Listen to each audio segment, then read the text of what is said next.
Okay, we have actually seen all the steps that are involved when you are to use the completing the squared method. Yes, step number one, we said you take the constant to the other side, or you subtract or add c to both sides as the case may be. If it is plus c like what we have here, you're subtracting c from both sides. And if the value of c is negative, it means you're adding c to both sides to remove c from the left-hand side. Yes, so now we are going to be looking at an example where we are going to use this method, the completing the squared method, and we are going to observe all the steps. Yes, so now let's start this example one.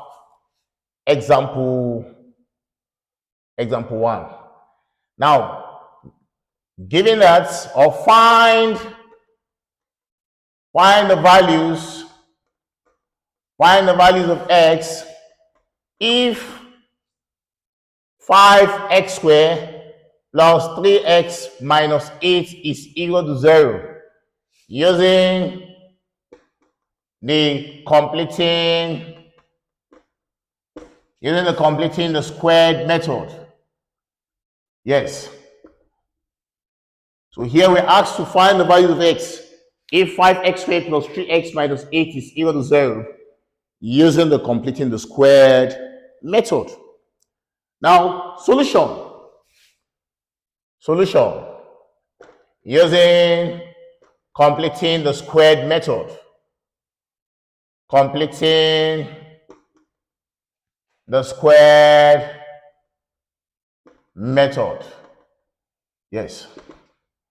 Now, the question is 5x squared plus 3x minus 8 is equal to 0. Now, remember I said, in using the completing the squared method, the first step is to remove the constant term from the left-hand side. So to do that, is either we take this minus 8 to the right-hand side, or we add 8 to both sides. Now, let's add 8 to both sides. Now, add 8 to both sides. Now, adding 8 to both sides, the left-hand side will be 5x squared plus 3x minus 8 plus 8 is equal to 0 plus 8. So minus 8 plus 8 is gone, is 0. It means here we have 5x squared plus 3x is equal to 8, because 0 plus 8 is 8. So that's step number one. Now remember here we said step number two is to divide through by the coefficient of x squared. So here we're going to divide through by the coefficient of x squared, that is 5. Yes, because 5 is the coefficient of x squared. It means here we have 5x squared all over 5 plus 3x all over 5 is equal to 8 all over 5. So those 5 will go with those 5.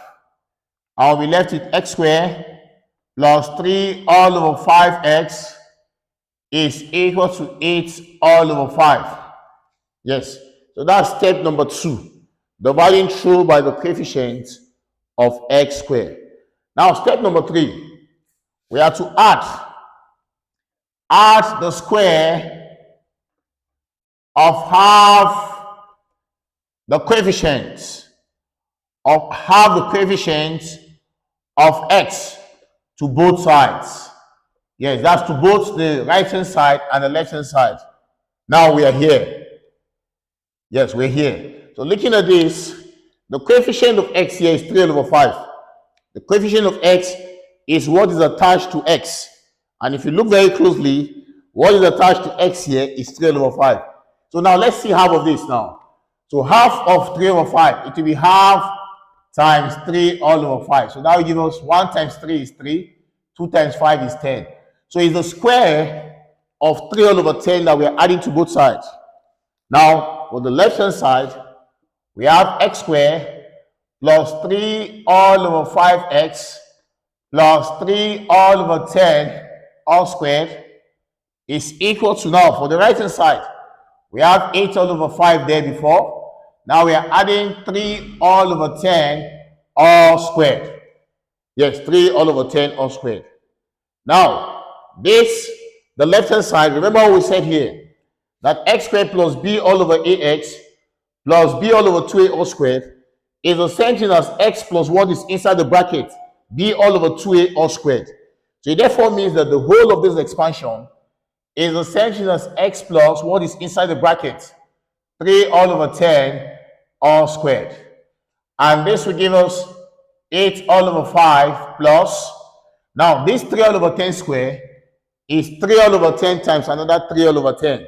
Yes, 3 all over 10 times another 3 over 10. 3 times 3 is 9, and 10 times 10 is 100. It therefore means that here we have 9 all over 100. Yes, 9 all over 100. Now, the LCM here of 5 and 100 is 100. Now, 5 into 100 is 20, and 20 times 8 is 160, plus 100 into 100 is 1. 1 times 9 is 9. Yes, I take it again. The LCM of 5 and 100 is 100. 5 into 100 is 20. 20 times 8 is 160. Plus 100 into 100 is 1. 1 times 9 is 9. So it means x plus 3 all over 10 all squared will be equal to 160 plus 9 is 169 all over 100. Now, removing the square from the left-hand side, it means here we have x plus 3 all over 10 will be equal to plus or minus the square root of 169 all over 100. It means x plus 3 all over 10 will be equal to plus or minus the square root of 169 is 13, and the square root of 100 is 10. Yes, it's 10. So it means the whole of this now will be equal to, yes, the whole of this now will be equal to, we have x. X now will be equal to, we are taking this plus to the other side. So it becomes minus 3 all over 10 plus or minus 13 all over 10. Now the LCM of 10 and 10 is 10. 10 into 10 is 1. 1 times minus 3 is minus 3. Plus or minus. 10 into 10 is 1, and 1 times 13 is 13.